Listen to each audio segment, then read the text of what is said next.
America, 250 years ago, a dream within the great minds of the Founding Fathers.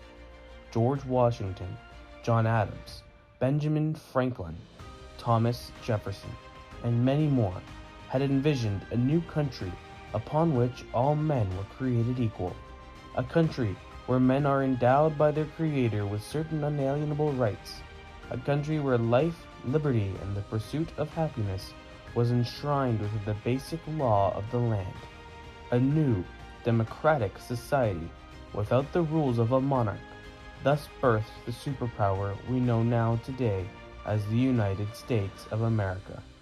From a revolution to a civil war, to the Gilded and Progressive eras, to 2 world wars, a Cold War, 9/11, and much more, this is the whole history of the United States of America. After many years of colonists being fed up with the British authority of their lands, the American Revolution began on April 19, 1775, during the battles of Lexington and Concord, Massachusetts, no more than 20 miles out from Boston. The Second Continental Congress appoints George Washington as commander of the armies and creates a committee appointing Thomas Jefferson to draft a declaration that would separate America from Britain. Thomas Jefferson worked for over a month on this declaration to have America as its own distinct nation. On July 2, 1776, the Second Continental Congress passes the Lee Resolution, resolving that the 13 colonies were separate, free, and independent states from those of the United Kingdom. 2 days later, the 4th of July, 1776, the Declaration of Independence is finalized and adopted. The United States of America has become its own sovereign nation. Despite the triumph from Philadelphia, the American Revolution was still far from finished. The rest of the 1770s was spent with the Americans and British going back and forth between victories in the war. However, by 1781, the Revolution was clearly going in the Americans' favor. By the end of 1781, the British realized that their days were numbered. The British had made numerous ceasefires with the American Revolutionary armies, and in January 1782, the British law of Parliament forbidding any future British offensive in North America advanced peace talk pushes. On December 14, 1782, American generals observed the British removing troops stationed in Charleston, South Carolina. On April 9, 1783, Washington ordered all acts of hostilities to immediately cease. The American armies were disbanded at the order of Washington on June 2nd, and on September 3rd, 1783, America was finally a nation at peace with the signing of the Treaty of Paris. On November 25th, the last British troops were moved from New York City to Halifax. With the war over, the fighting turned inwards. 2 main groups began to form: Federalists, who supported the ratification of a federal constitution, and Anti-Federalists, who opposed it. After many months and years and many essays by Alexander Hamilton, John Jay, and James Madison, the American Constitution was ratified on September 17, 1787. And finally, the United States of America could start its own unique journey not yet seen before in the world of monarchs and emperors. The U.S. would hold its first presidential election to elect their head of state through popular means. General George Washington ran unopposed and easily won, and became America's first president.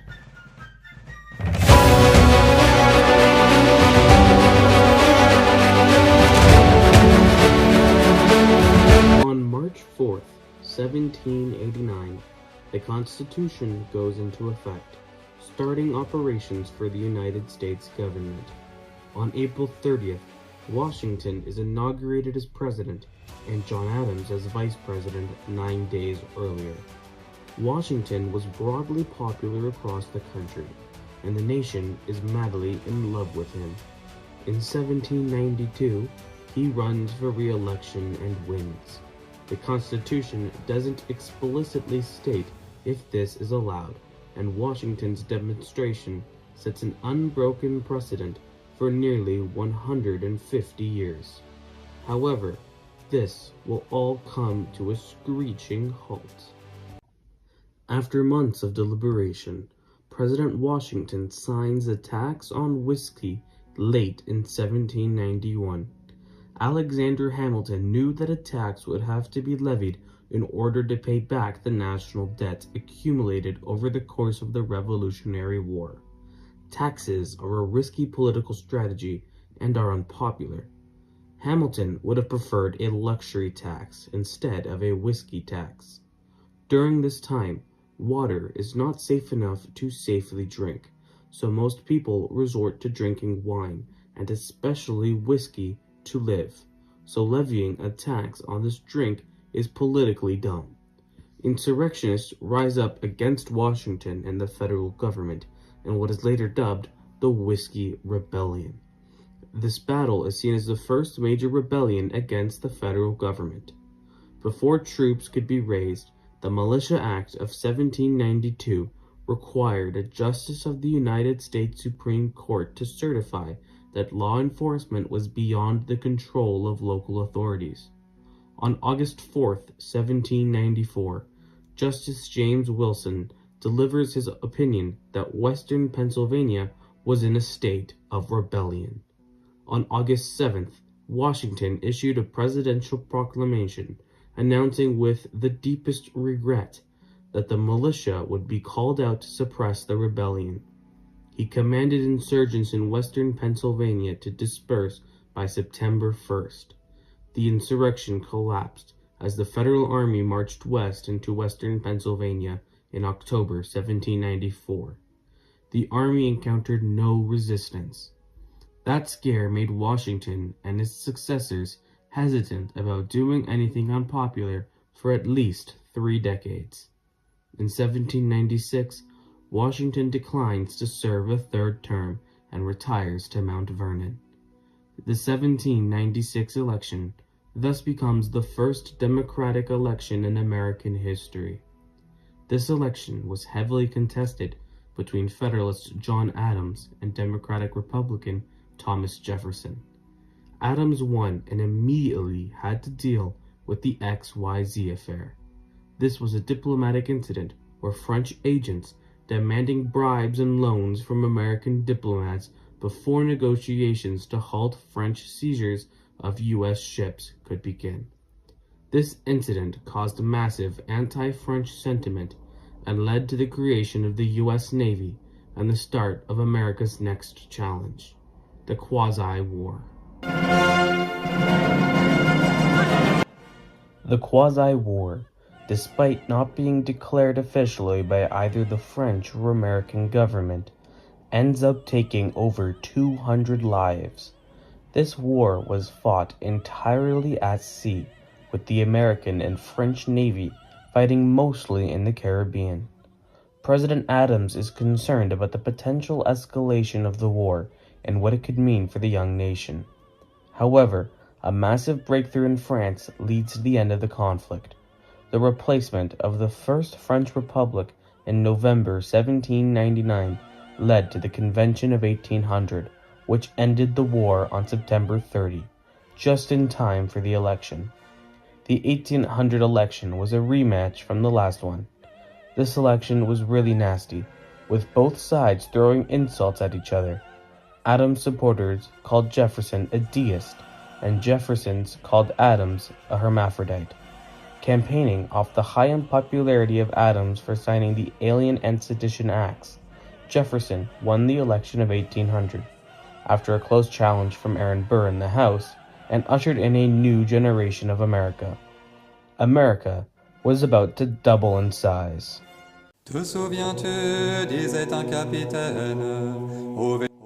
Thomas Jefferson, the new president, was a known ally and supporter of France throughout his life. For centuries, France's presence in the American continent was marked by the massive Louisiana Territory. However, after the French Revolution and renewed threats with Britain, Emperor Napoleon in France went broke. Napoleon needed the funds for his empire. His army was devastated after the failed suppression of the Haitian slave revolt. Louisiana had served as a support to Haiti, but without it, Louisiana was redundant. Furthermore, Napoleon recognized that the territory would be impossible to hold onto in the event of a war with Britain. After a long negotiating period between the French and American ambassadors, on April 30th, 1803, Robert Livingston, James Monroe, and Francois Barbé-Marbois signed off on the transferring over 828,000 square miles to American hands. The territory was massive and nearly doubled the nation's size. Jefferson sent two men, Meriwether Lewis and William Clark, with help from an indigenous woman named Sacagawea, to explore the newly acquired territories. They returned in 1806. By that time, Jefferson had won another election. In 1807, he signed the Embargo Act, commencing a trade war with France and Britain, as it prohibits trade between American and either of those two nations. James Madison assumes the office of president in 1809 and has a huge pressure placed on his back, a pressure he wished he didn't have. Many Americans had put pressure on President Madison to start another war with the British. Madison doesn't want to, knowing that the British had the strongest military and that the Americans did not. But with Britain's preoccupants in Europe during the Napoleonic Wars, Madison took the chance. He asked Congress to declare war, and they do, commencing the War of 1812. On April 27, 1813, the Americans win the Battle of York, now located in Toronto, and sacked the city. The Americans' win was so decisive, it was considered a massive turning point in the American war effort. General Zebulon Pike, however, dies during this battle, and made Americans all across the nation furious at the British for what they had done. Crucially, while the Americans are in York, they burn down the city. Over a year later, the British seek revenge for the burning and enter Washington, D.C. On August 24, 1814, the British burn down Washington and burn the Capitol. President Madison is forced to flee. Due to Madison's short stature, only standing at 5'4", his wife, Dolly, is responsible for saving the historical paintings such as the ones of George Washington. The British occupation of the capital lasts 26 hours before they retreat. This war was popular amongst Southern and Western Americans, but in New England, the war was very unpopular.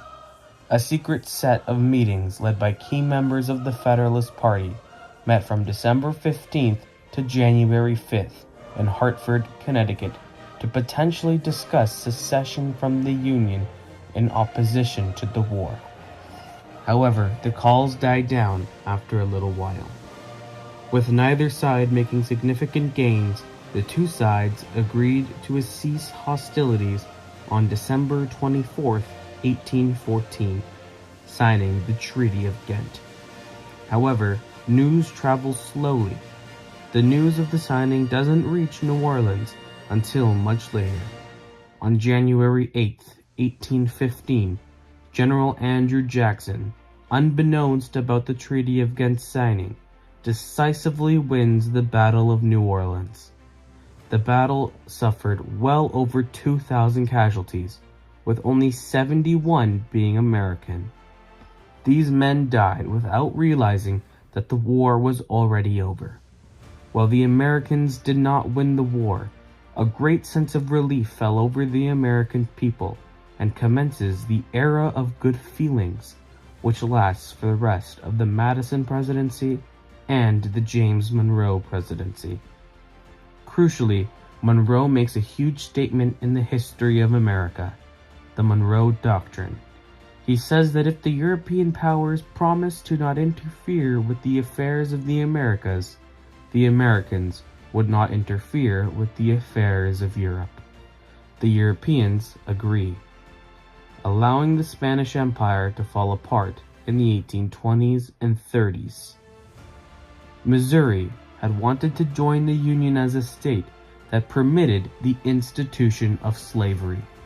However, this would offset the balance of slave states and free states. After a wild controversy, Monroe signs the Missouri Compromise, permitting Missouri to join as a slave state, and Maine, then part of Massachusetts, as a free state. This is considered the first instance of kicking the can down the road in regards to slavery. However, the era of good feelings would come to a screeching halt. By 1824, the Federalist Party had very rapidly deteriorated into a party with no significance. In 1820, Monroe ran unopposed, with no candidate from the Federalist Party. By 1824, 4 Democratic Republicans want the job. General Andrew Jackson decisively winning the Battle of New Orleans, diplomat John Quincy Adams negotiating the annexation of Florida from Spain, Speaker of the House Henry Clay, who was a staunch opponent of Andrew Jackson, and Secretary of the Treasury William H. Crawford. After a long and emotionally draining campaign, Jackson wins both the popular and electoral votes. However, Jackson fails to win the majority of electoral votes. Under the Constitution, the top 3 candidates go to the House to vote for president. Clay, who received the 4th most votes and was thus out, used his influence as Speaker to sway votes to Adams' side and away from Jackson. Clay agreed to this under the condition that Adams make him Secretary of State. Jackson and his supporters, now called Democrats, are deeply offended and call for Adams' resignation. 4 years later, Jackson wins the election and serves a full 2 terms. It's under President Jackson that the forced displacement of Native Americans begin. As part of Indian removal, members of the Cherokee, Muskogee, Seminole, Chickasaw, and Choctaw nations are forcibly removed from their ancestral homelands in the southeastern United States to newly designated Indian Territory west of the Mississippi River, after the passage of the Indian Removal Act in 1830. After the Cherokee removal in 1838, the Trail of Tears officially begins. The displacement is a great stain on the history of the nation. In 1841, William Henry Harrison, the oldest president up to that point, is sworn in. He promptly dies 31 days into his presidency, becoming the first to do so in American history. This leaves a power vacuum in D.C. Vice President John Tyler takes a strong position. He was, in fact, the real, true President of the United States, and refused to acknowledge anyone that didn't agree with him on that. This strong decision becomes the basis of the 25th Amendment, passed over 120 years later. Following Tyler's presidency, a protege of Andrew Jackson, James Polk, is elevated to the presidency, winning against Henry Clay. After provoking a war with Mexico by sending troops to the Rio Grande, land debated between Mexico and the U.S. following the annexation of Texas, land the Mexicans considered theirs. One of the troops he sends to the Rio Grande was General Zachary Taylor, the man who would eventually serve as his successor. Misinforming Congress that Mexico had shed American blood on American soil, Congress declares war on Mexico on April 25, 1846. After 2 years of convincing American fighting, Polk signs the Treaty of Guadalupe Hidalgo on February 2, 1848, ending the war.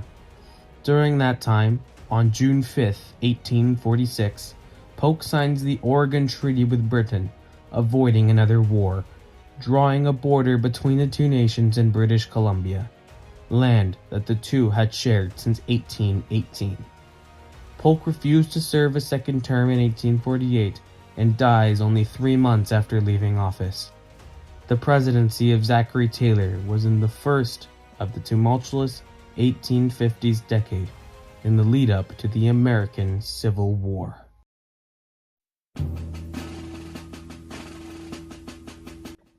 As the nation grows, the issue of slavery becomes the most important issue on people's minds.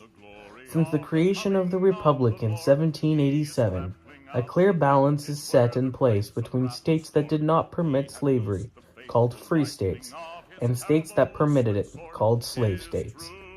Monroe's signature of the Missouri Compromise prohibits slavery north of the 3630 parallel. The nation's rapid expansion means new states are permitted en masse. The issue of whether or not to permit slavery in these areas becomes the most important issue. A set of 5 bills comes into debate in the House of Representatives to compromise between the two sides. These compromise bills would admit California into the Union as a free state, ban the slave trade in D.C., cause Texas to agree to a reduction of their borders, create the territories of Utah and New Mexico, allowing for the residents there to choose to permit slavery or not, and pass the Fugitive Slave Act, forcing northern states to cooperate in the capture of runaway southern slaves. Despite being a southern slave owner himself, President Zachary Taylor does not believe passing the compromise would be beneficial, nor does he believe slavery is economically feasible in the Mexican cession areas. However, while attending a 4th of July ceremony, Taylor ate cherries and milk, unknowingly containing cholera, causing his death on July 9th. His vice president, Millard Fillmore, becomes president and agrees to pass the compromise. The compromise passes in waves throughout September. Fillmore comes and goes and is replaced by Franklin Pierce. In 1854, another major issue comes to the national forefront. The creation of 2 new territories would come to be: Kansas Territory and Nebraska Territory. Despite being fully north of the 3630 parallel, the issue of allowing slavery is still prominent. On May 30th, 1854, President Pierce signs the Kansas-Nebraska Act, permitting popular sovereignty in the territory. Pro-slavery Southerners flock to Kansas to vote in the election, while anti-slavery Northerners do the same. Unsurprisingly, tensions rise in the territories and the two sides start to attack each other. The two sides fight and bleed in what is called the Bleeding Kansas event. Nearly 100 people lose their lives in the tragedy, and it is nicknamed the prequel to the Civil War. President Pierce steps down in 1857 and is replaced by James Buchanan. Buchanan is an open pro-Southerner, even though he was born and raised in Pennsylvania. Buchanan supports adding Kansas as a state into the Union with the institution of slavery. However, that fails and Kansas adopts its Topeka Constitution, disallowing the institution of slavery. Buchanan also supports the Dred Scott decision, the decision that rules that slaves are, in fact, property of their owner. This decision caused mass uproar in the North. John Brown, the most famous abolitionist in American history, leads a raid on Harper's Ferry on October 16, 1859 in Virginia. This, after Brown is responsible for the Pottawatomie Massacre, killing 5 slave owners and kidnapping 1 child. After Buchanan's do-nothing presidency, the 1860 election is held. Republican Abraham Lincoln runs on a platform not of repealing slavery, but of prohibiting its expansion. Southern states begin to think this is too far for them, and Lincoln's name is not even printed on Southern ballots. Lincoln wins the election. Southern states, disillusioned with the Union, begin to secede to protect the institution of slavery under the banner States' Rights. Following his election, South Carolina secedes from the Union on December 20th, 1860. By Lincoln's inauguration on March 4th, 1861, 7 states secede. The 7 states create the Confederate States of America.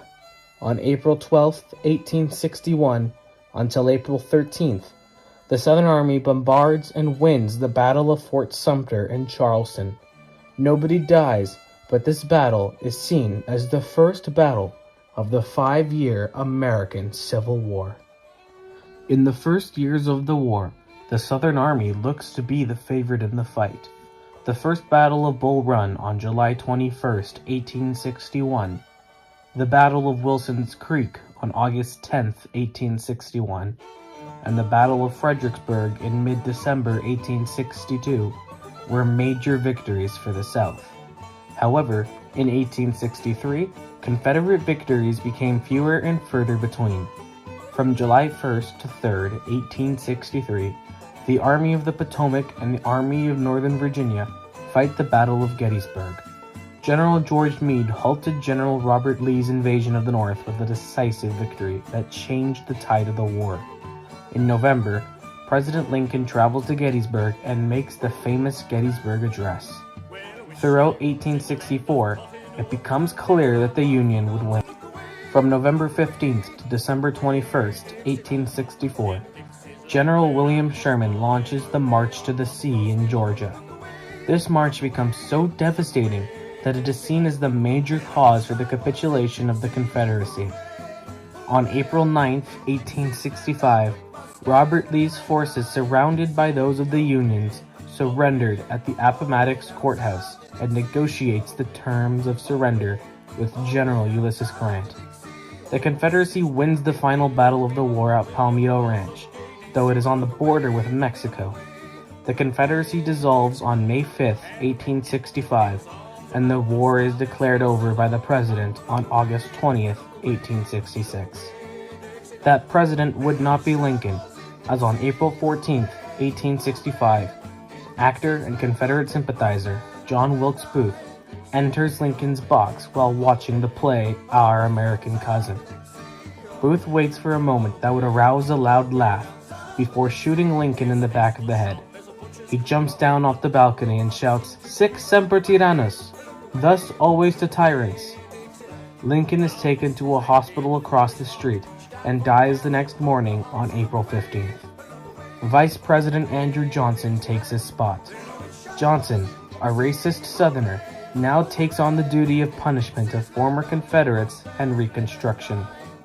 Johnson decides that a full and unconditional pardon is to be given to all former Confederates. Johnson's main task is to now begin the process of reconstructing the South by stationing Northern troops in the region to guarantee the freedom of black men. Most freed slaves are sold back into unofficial slavery with contracts that they could sell, declaring them to be their property. Jim Crow laws become common practice across the South, ordering segregation between races.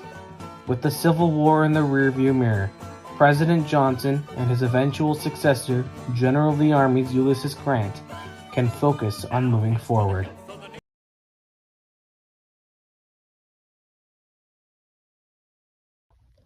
General Grant is inaugurated as President of the United States on March 4, 1869, less than 4 years after the Civil War ended. Being one of the most famous generals from the war, he is incredibly unpopular in the South. He wastes no time to bolster Reconstruction in the South. After the Civil War, the seceded states had to readmit into the Union. By 1869, Texas, Mississippi, and Virginia had not done so. Grant forces Congress' hand into speeding up their admission. On February 3, 1870, thanks to major support from the President, the 15th Amendment is passed. The right of citizens of the United States to vote shall not be denied or abridged by the United States or by any state on account of race, color, or previous condition of servitude. It's a major step for equality in the American South. In order to enforce Reconstruction, Grant creates the Department of Justice in 1871, and prosecutes a new racist cult, the Ku Klux Klan. However, it's also under Grant, where Union troops are in an active state of war with indigenous communities. In 1876, the Battle of the Little Bighorn takes place from June 24th until 25th. Officer George Custer is killed by the indigenous in the battle. It becomes the most famous time where the indigenous beat Americans in battle. Also, Reconstruction was growing increasingly unpopular, not just in the South but in the North too. They were tired of Northern troops being sent to the South to enforce a broken policy. The South had their chance to strike. Breaking news, election 1876. Governor Samuel Tilden loses the election by 1 vote to Governor Rutherford Hayes. Votes in Oregon, Florida, South Carolina, and Louisiana are being disputed by Democrats. The Supreme Court creates a commission made of 7 Republicans, 7 Democrats, and an independent. The independent, David Davis, excuses himself after numerous attempts to sway his vote by Democrats. He is replaced by a Republican, Joseph Bradley, who votes with Republicans, ordering all 20 disputed votes to Hayes, swaying the electoral vote. Democrats are upset and talk of a second civil war. However, establishment Democrats meet with Republicans and agree to a compromise in 1877. The Compromise of 1877 states that Republicans and Hayes are to be awarded the presidency, but in exchange, troops are to be removed from the South, ending Reconstruction. Hayes agrees and refuses to serve a second term. He is replaced by Congressman James Garfield. However, on July 2, 1881, a disgruntled office seeker, Charles Guiteau, shoots Garfield in the back at the Baltimore and Potomac Railroad station. The shot ends up in a benign location. However, that fact was unbeknownst to doctors. The doctors made a 20-inch hole in Garfield's abdomen, and he passes away from septic shock on September 19, 1881. He is replaced by his vice president, Chester Arthur. Grover Cleveland is elected president in 1884 and becomes the first Democrat to serve in the role since Buchanan 24 years earlier. He gets replaced by Republican Benjamin Harrison, who is even worse with the natives. On December 29, 1890, another battle breaks out between American and indigenous commanders. American soldiers cause a massacre at the Battle of Wounded Knee, becoming known as the Wounded Knee Massacre. At least 250 members of the Lakota tribe are brutally killed. President Harrison hands out medals of honor to the soldiers responsible for committing the atrocity. Following the election of William McKinley in 1896, racism moves away from the main issue, replaced by progressivism and imperialism.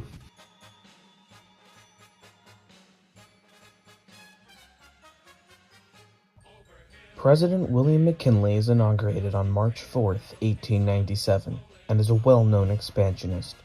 He doesn't plan on continental expansion like Polk, Jefferson, or Madison did, but on non-contiguous expansion. Andrew Johnson had already purchased Alaska from Russia, but McKinley plans on getting his colonies in a less friendly manner. On April 21, 1898, with the slogan "Remember the Maine," a ship that had sunk earlier, McKinley declares war on Spain. He wins the war by August 13th. McKinley claims that Spain was acting as a colonialist power in the Philippines, Guam, Puerto Rico, and Cuba. Following the victory, Spain's overseas empire dwindled, with Americas, now with the Philippines, Guam, Puerto Rico, and Cuba under their control, had just grown. In 1899, the Philippines, upset at their American overlords since they were promised independence by them, started an insurrection on their islands. Shortly after being denied a peace treaty, the Filipino government declares to all its citizens to continue the fight. Philippine forces initially attempt to engage U.S. forces conventionally, but transition to guerrilla tactics by November 1899. The Filipino president, Emilio Aguinaldo, was captured on March 23, 1901, and the war is officially called off by the Americans in 1902. Not before Hawaii, a nation in its own right for over 80 years, overthrows its monarchy. President Cleveland refused to annex the islands, but McKinley, in 1900, in conjunction with many other American-owned businesses, annexed the Hawaiian Islands. However, William McKinley doesn't last forever. On September 6, 1901, President McKinley attends the Pan American Exposition in Buffalo, New York. While there, anarchist Leon Frank Czolgosz, while shaking his hand, shoots him twice. The first shot ricochets off his button and doesn't harm the president at all, but the second shot lands in his abdomen. McKinley lingers on for over a week later when he dies on September 14, 1901, as a result of gangrene. Less than 20 years on from Garfield's, 3 assassinations had been carried out on presidents. Following the assassination, the Secret Service, created on April 14, 1865 under President Lincoln to inspect counterfeit money, becomes in charge of protecting the president. Following McKinley's death, Theodore Roosevelt becomes president. Roosevelt spends most of his time as a president conserving nature and being outdoors. However, in 1903, Roosevelt sponsors an independence movement in Colombia for the Panamanian people. With American help, Panama becomes an independent country on November 3, 1903. Roosevelt does this in exchange for Panama to recognize a sliver of their territory as American territory to build the Panama Canal. The canal becomes a beacon of American domination on both American continents. Roosevelt serves 2 terms and is replaced by a close ally and genuine friend, William Howard Taft, who instead of continuing the popular progressive policies of Roosevelt like trust busting, signing the Pure Food and Drug Act, and supporting labor rights, he serves as a conservative politician. In 1912, Taft runs for re-election in the Republican Party. When Roosevelt is told he won't receive the Republican nomination for president, he is angry, and his supporters storm out of the convention and create their own party, the Progressive Party. Roosevelt would survive an assassination attempt on October 14, 1912, after being shot in the chest. However, the bullet does not penetrate his lungs, since it was slowed by his glass containers and a folded-up copy of his speech. Roosevelt says, "Not even a bullet can stop a bull moose," nicknaming the Progressive Party the Bull Moose Party. The 2 Republican parties split the vote, allowing for Democrats to win the White House with Woodrow Wilson. But American neutrality in Europe, a practice held in place for 120 years, would come to an end with the outbreak of a great war in the continent.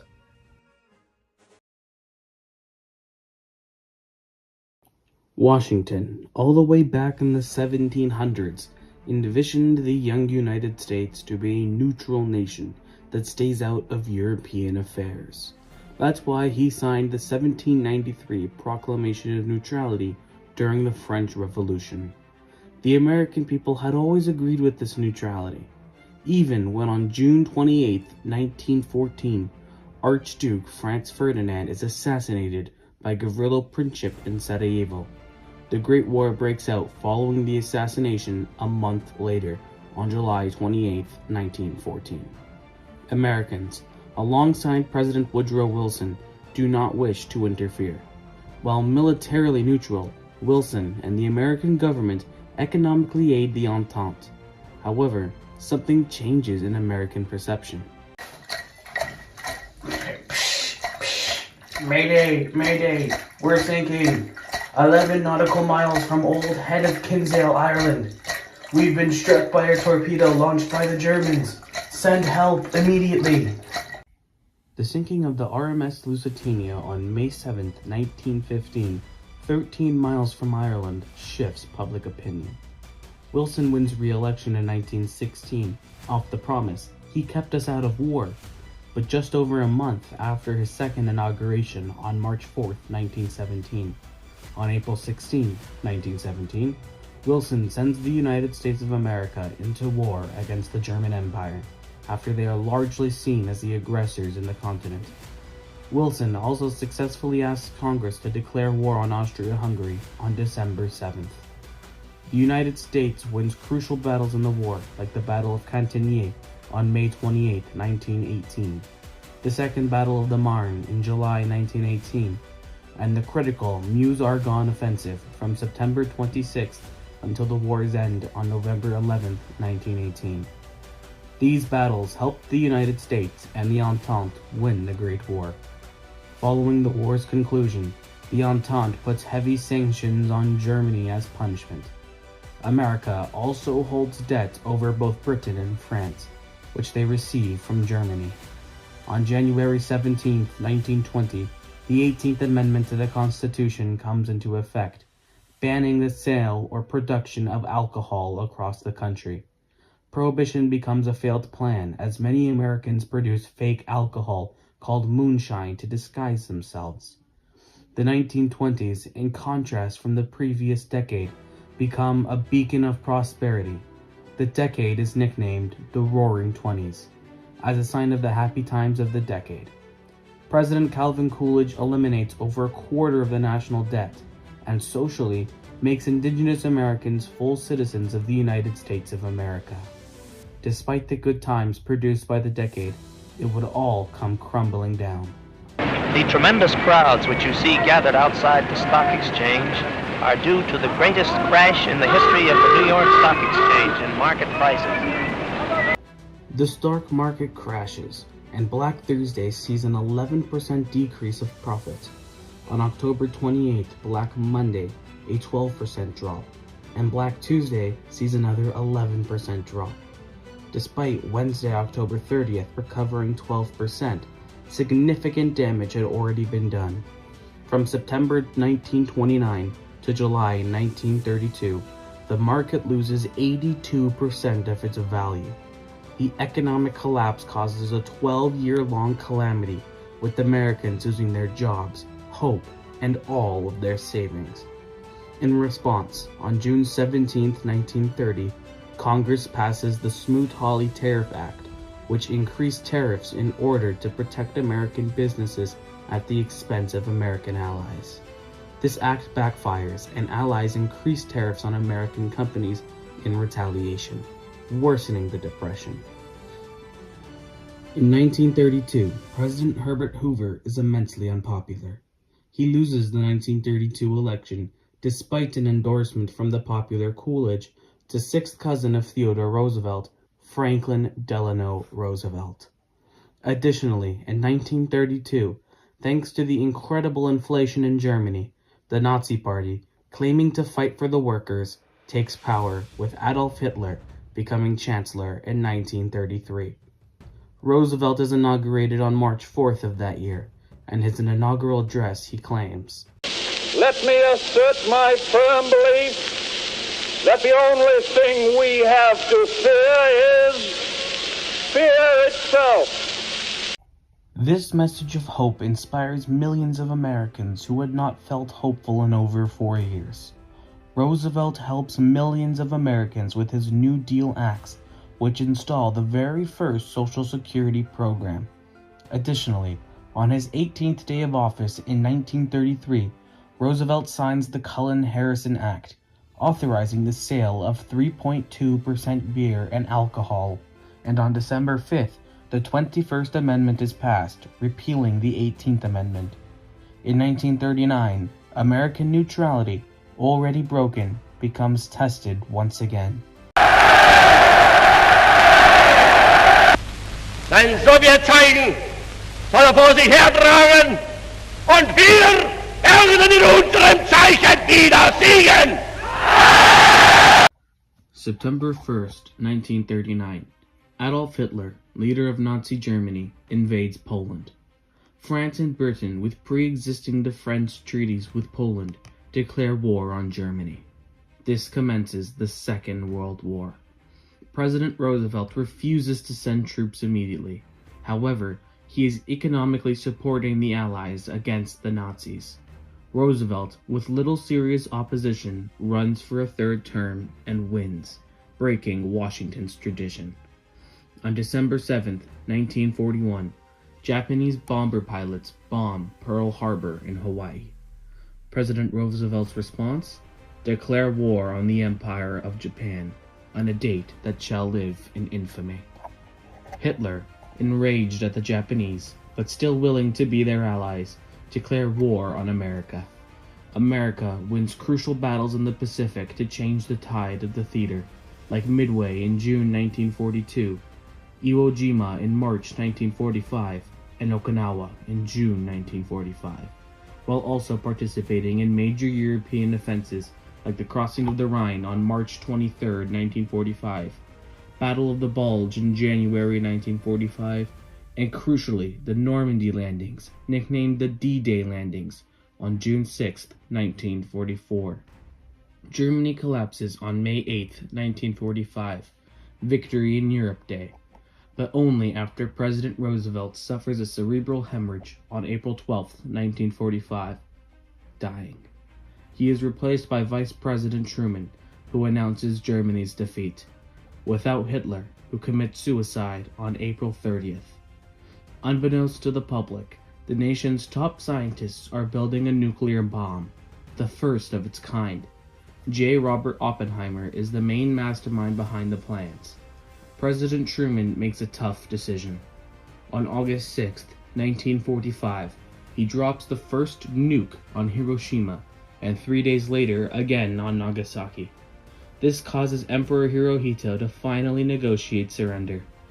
Japanese Foreign Affairs Minister Mamoru Shigemitsu signs the Japanese Instrument of Surrender on board the USS Missouri on September 2, 1945.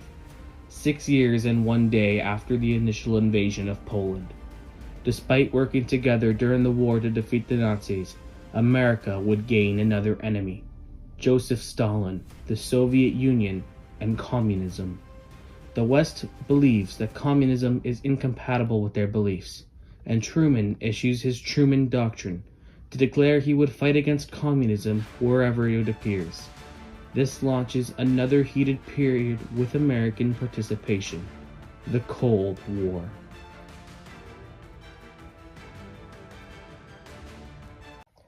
Only 4 years after the conclusion of the Second World War, the Americans would be locked into another one. At 4:40 a.m. on June 25, 1950, North Korean troops under leader Kim Il-sung crosses the previously agreed upon 38th parallel, commencing the Korean War. The communist North Korea eventually captures Seoul, but the South Koreans refuse to surrender. The United States send aid to their allies as early as June 27th. China and the Soviet Union join in on the side of North Korea.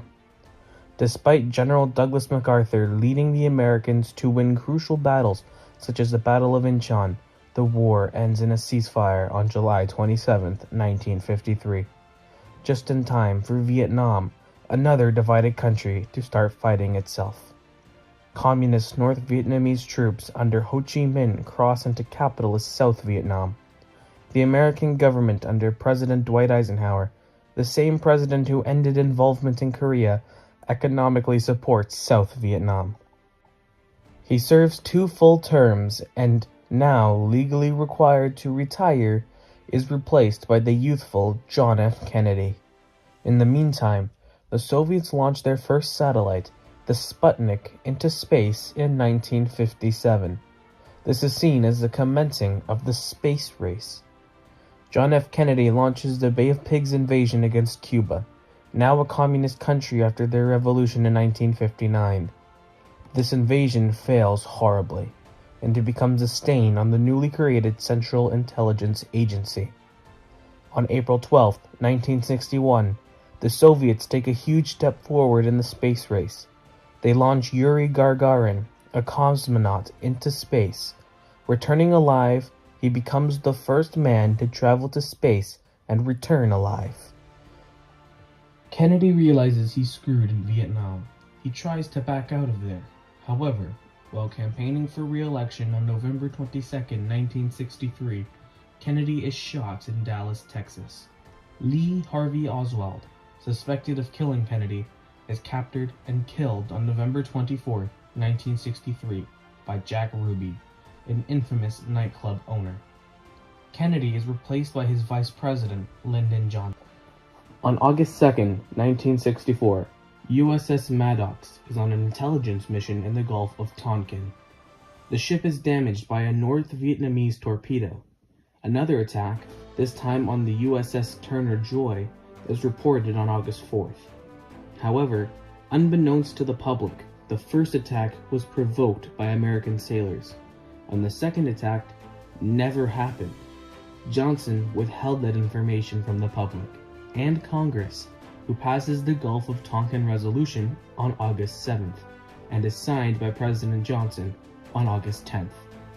This act allows the president to take all necessary measures to repel any armed attack against the forces of the United States and to prevent further aggression.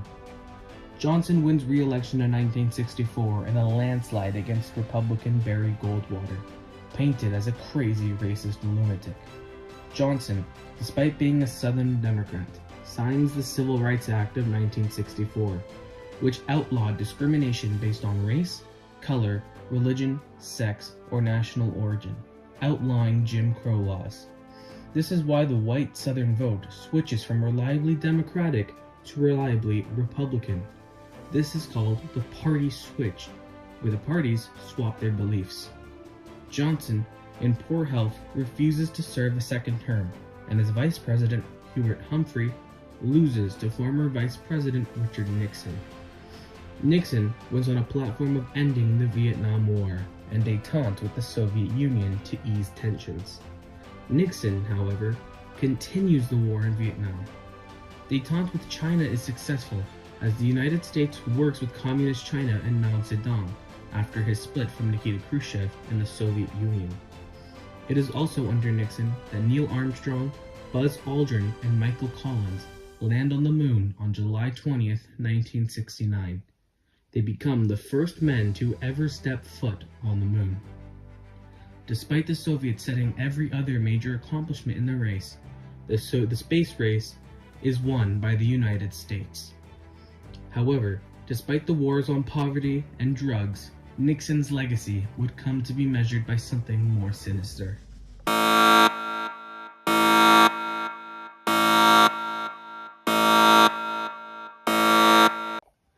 On June 17, 1972, operatives associated with the Richard Nixon re-election campaign are caught breaking into the Watergate Hotel complex, spying on the Democratic 1972 election campaign.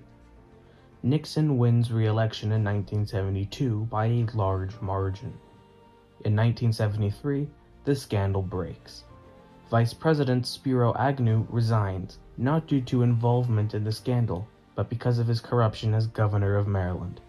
Nixon, with his hand tied by Republican senators agreeing to impeach him, resigns the office of president on August 9, 1974, becoming the first president to do so.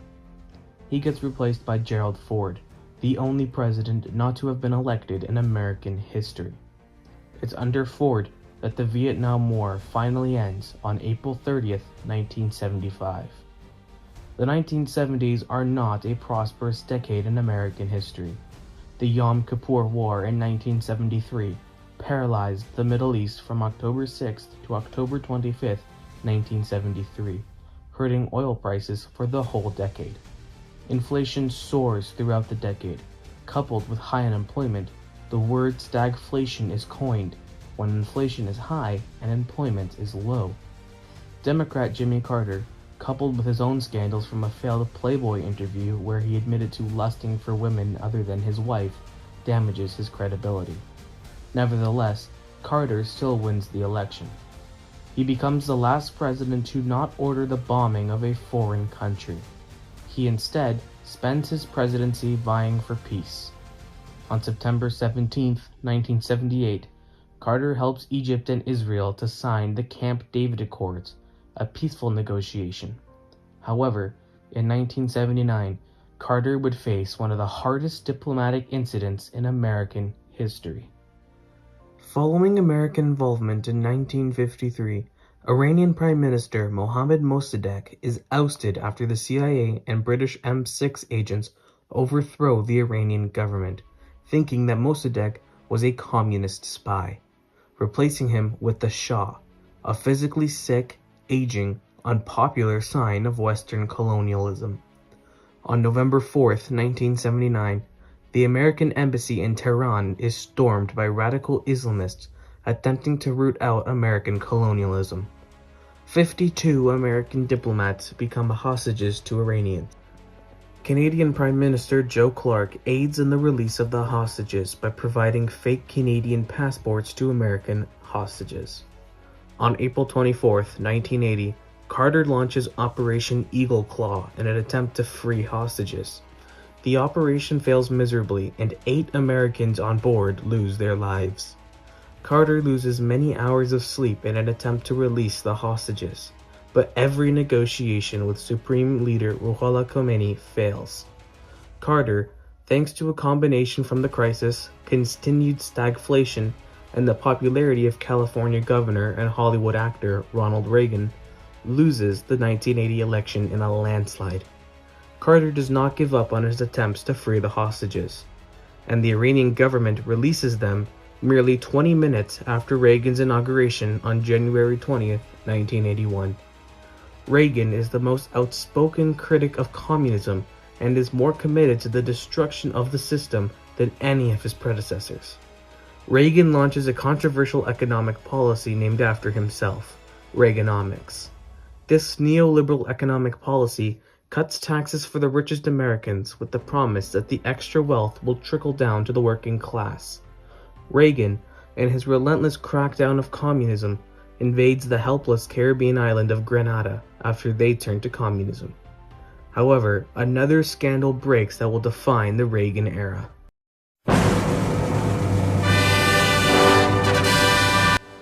After winning re-election in 1984 in the biggest landslide in American history, Reagan, in his restless pursuit of communism, was terrified of losing yet another ally on the American continent after the loss of Cuba.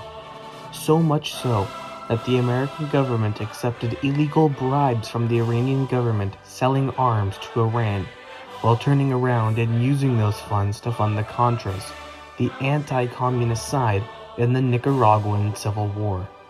Funding of this group was prohibited by Congress. The scandal ended on March 4, 1987, when Reagan takes full responsibility for the dealings. After Reagan's 2 terms expire on January 20, 1989, he is replaced by his vice president, George H.W. Bush. And in 1990, Bush gets his major challenge as president. Iraqi President Saddam Hussein invades his tiny, oil-rich neighbor of Kuwait.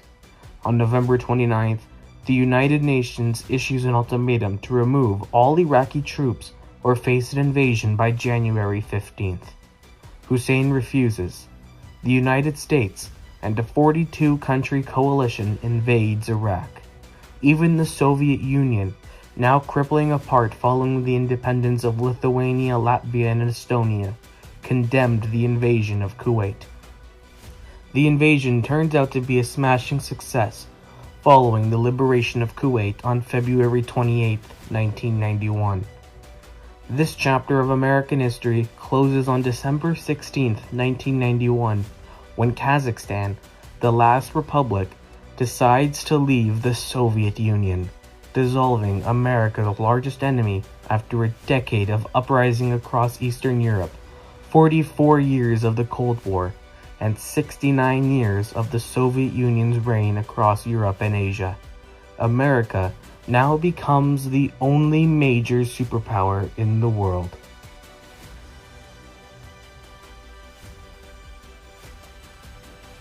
America, now under President Bill Clinton, implemented a tough but fair foreign policy. In 1993, American troops were sent to Somalia during their years-long bloody civil war to win the Battle of Mogadishu, broker a peace deal in Bosnia and Herzegovina to end their civil war, and bomb Yugoslavia to stop an ethnic cleansing in Kosovo and unseat dictator Slobodan Milosevic. In 1993, a major terrorist attack shakes the World Trade Center when the buildings are bombed, killing 6 people. Despite the tragedy of this event, it is nothing like the attack that occurs on these buildings 8 years later. September 11th, 2001. A date that is in American history books next to July 4th, 1776, December 7th, 1941, and April 9th, 1865. Radical Islamist terrorist suicide bombers, led by Osama bin Laden, fly 4 planes. 2 fly straight into the Twin Towers, 1 into the Pentagon, and 1, overthrown by passengers, lands in a field in Pennsylvania. President Bush is at an elementary school in Florida and is briefed that the event had happened. He returns to D.C. later that day. Fearing a potential attack on the White House, Bush and other senior White House officials are moved to a secret, undisclosed location. It is the first time that the president hadn't lived in the White House, not due to renovation, since it was burned by the British in 1814. The attacks shock the whole world. The 2001 authorization for use of military force allows President George W. Bush to declare war in the name of defeating terrorism without congressional approval. In response to this attack, Bush declares war on the Taliban in 2001, commencing the Afghanistan War.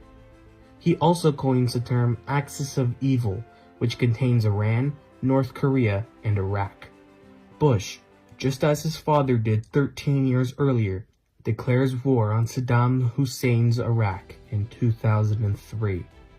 American forces have a much easier time in Iraq than they do in Afghanistan, since they are joined by the Coalition of the Willing. On December 13, 2003, Hussein is caught near Tikrit, Iraq, by American military forces. After 3 years of being held in an American prison, Saddam Hussein is executed on December 30, 2006. The wars in Iraq and Afghanistan continue. Despite the good news abroad, at home, things were not looking too well. This is going to be one of the watershed days in financial markets history. It was a manic Monday in the financial markets. The Dow tumbled more than... In 2007, the global markets crash, the housing bubble bursts, and the Great Recession starts. It is the worst financial calamity since the Great Depression itself 70 years prior. In 2008, Bush, ineligible to serve a 3rd term, and Vice President Dick Cheney, drowning in unpopularity from being the mastermind behind American killings in the Middle East, become the first pair of incumbent president and vice president to not appear on a ticket since Calvin Coolidge and Charles Dawes in 1928. A moment of hope for African Americans appears as Barack Obama is elected the first black president of the United States. He promises change, and in 2010 signs Obamacare, granting affordable access to healthcare for millions of Americans. While it's under him that same-sex marriage gets legalized in 2015, American interventionism across the globe does not stop under Obama. Despite the Iraq War ending in 2011, another war in Iraq starts in 2013. Obama also orders strikes to be carried out in Libya. Obama is replaced by celebrity Donald Trump, who orders a massive border wall to be put up on the border with Mexico, claiming that Mexican illegal immigration was becoming a huge problem. He also orders a travel ban on 7 Muslim-majority nations, but a slow response to one of the world's biggest problems in years becomes the most significant issue of the Trump presidency. Breaking news from Channel 7 Eyewitness News. Several breaking developments tonight in the coronavirus outbreak. The first, a major announcement from President Trump. We will be suspending all travel from Europe to the United States for the next 30 days. In December 2019, a new variant of the coronavirus called COVID-19 is first tested positive in Wuhan, China. This disease spreads across the world, issuing a worldwide lockdown across many countries effective March 13, 2020. Trump refused to believe that COVID was real or that lockdowns or wearing masks could be effective at all. However, after he contracted the virus in October, he began to treat it more seriously. Trump loses the election of 2020 to former Vice President Joe Biden. However, instead of conceding, Trump accuses Biden of widespread voter fraud, claiming the election had been rigged from him. This marks the first time in American history that the loser refused to accept the results of a presidential election. Supporters of Trump, believing every word he says, stormed the United States Capitol on the day the electoral votes were to be counted, January 6, 2021. Despite serving loyally under Trump for 4 years, Vice President Mike Pence was happy to not bend to pressure by other Republicans. Pence certifies the electoral votes. Rioters shifted their tone to also include cries to execute the vice president. Trump eventually is forced to back down and admit defeat. The presidency of Biden becomes the first in a while not to start any new foreign wars. He does continue bombing in Syria, Iraq, and many other nations. He is also criticized for his response to the outbreak of war in Ukraine on February 24, 2022, and Israel on October 7, 2023. His government aids those of Ukraine and Israel. While Ukraine's support is initially bipartisan, support for Israel becomes controversial, especially amongst left-leaning Democrats who turned to Palestine as the war went on. Biden refuses to serve a second term in July 2024, and his vice president, Kamala Harris, runs in his place, and loses to Donald Trump in November. Trump's second presidency is characterized by the tariffing of allied nations, especially the heavily criticized Liberation Day tariffs on April 2, 2025. His constant announcement of new tariffs and subsequent postponing of their effectiveness makes him a target of criticism by Democrats. Despite winning on a platform of America First and no new wars, on January 3, 2026, after months of building up and speculation, Trump launches missile attacks on Venezuela and kidnaps their president Nicolas Maduro, placing him in a New York jail. He also talks about annexing Greenland from Denmark, although this is met with severe backlash from European allies. On February 28, 2026, Trump, in conjunction with Israeli Prime Minister Benjamin Netanyahu, launches another war on Iran, killing their supreme leader Ali Khamenei. This comes 8 months after the 12 Days War between Israel and Iran. Iran subsequently closed the Strait of Hormuz, crashing global oil prices overnight.